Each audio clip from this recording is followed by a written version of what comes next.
If you've been paying attention to our social media, you'd know this project is a familiar one. Once again, our plant enthusiast Ashley took on the task of creating this foliage fantasy. And now, for a word from the green guru herself. Ashley, what was your favorite part of the process?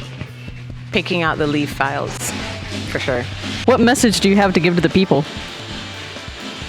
I love plants. That's great, thank you. And now, back to how we did it. Of course, we first cut each leaf out of fine art paper on our magical CNC machine.